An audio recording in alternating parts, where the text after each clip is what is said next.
In November of 2018, Luke Brewster killed the largest free-range whitetail buck ever taken by a hunter. He didn't shoot it on a high-dollar ranch or on a 1,000-acre farm that he had all to himself.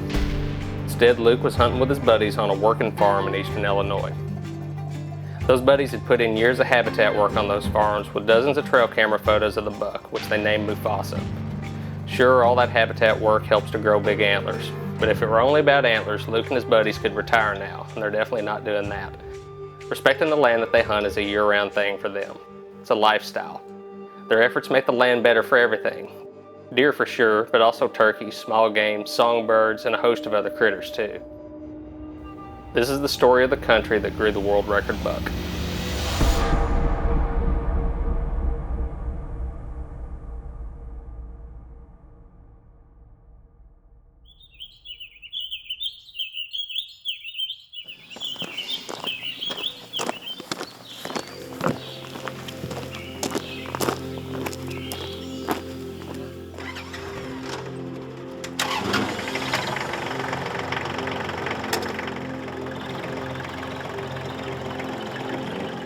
Our food plots isn't what made Mufasa. You know, part of that is just genetics and somewhat just, I don't know, freaky genetics almost, or an injury or something.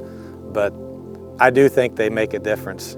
I, for one, love being out and doing it anyway, and it just across the board, it helps having them. Y'all have got obviously acres and acres and acres of row crops around here, yes. And a lot of little bitty food plots, and placed pretty strategically, you know, right around your stands. So it's kind of an old, sort of grown-up fallow field. You've got a buddy with a backhoe on his way and gonna tear out some bushes and stuff. And then, kind of, what's the plan here? We're chainsawing some of this just to be able to see, and then working on getting that ready to till and fertilize and all that good stuff. Like, what are you guys looking to plant down through there? Most likely it'll be clover. We may mix something with it the first year to have a little more draw, but then the clover allow us to have it year after year. We don't have to do something every year with it. Cool. Well, grab some chainsaws and start cutting, I guess.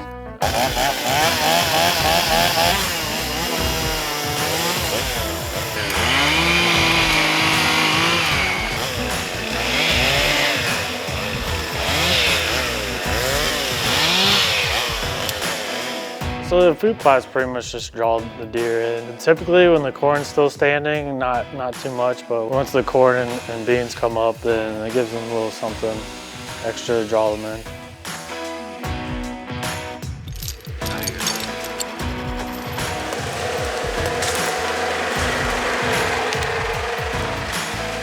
My brother-in-law Josh was the original person to be hunting all these properties for years. He had some of the same places we make plots now. He started years ago with one of his friends, so I'd been 20 to 25 years ago. But we've changed a lot, you know, since then. It would have been one or two areas, didn't have the equipment that we have sometimes now. But yeah, we really like the small, well, let's wait, we don't have many areas to make a big plot. There's nothing wrong with a big plot. I'd love to have a finger where I could have one of those. But you got to take what you're given, and for us, usually it's just some grass waterways or just small pockets where they can't get their machinery for farming in, so we turn that into something to bring the deer closer.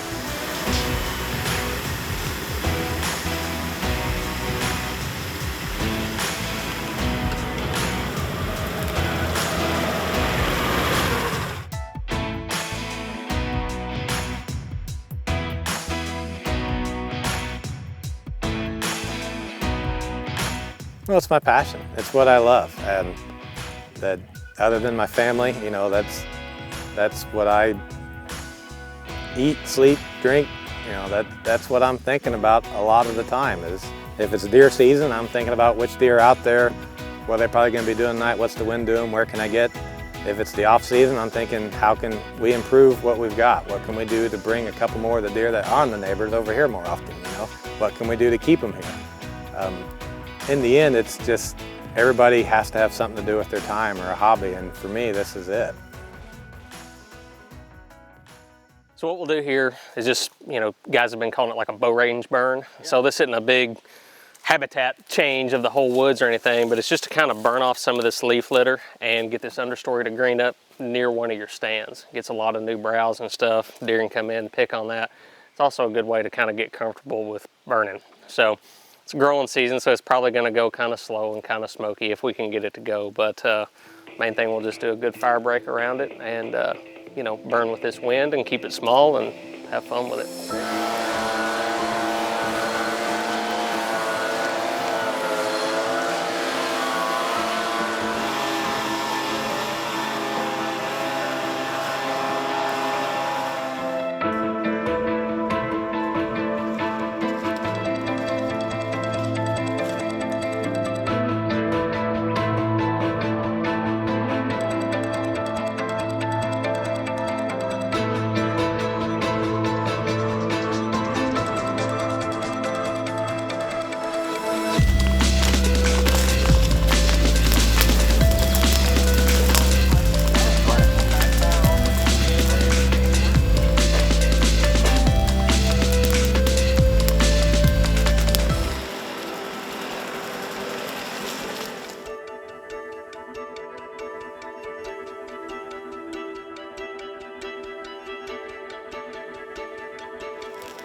So we did a small little prescribed fire here in the woods. It didn't burn great, but it did okay. And what you're looking for here at the end of a burn is, you know, this leaf litter is down to ash, and it's pretty well down to the bare dirt. And that bare dirt is ultimately what you're after. When this stuff gets a rain on it, it's going to sprout up in a lot of new green forbs and just a lot of new growth. And deer like that stuff. It's a fun way to, you know, to spice up your hunting spot.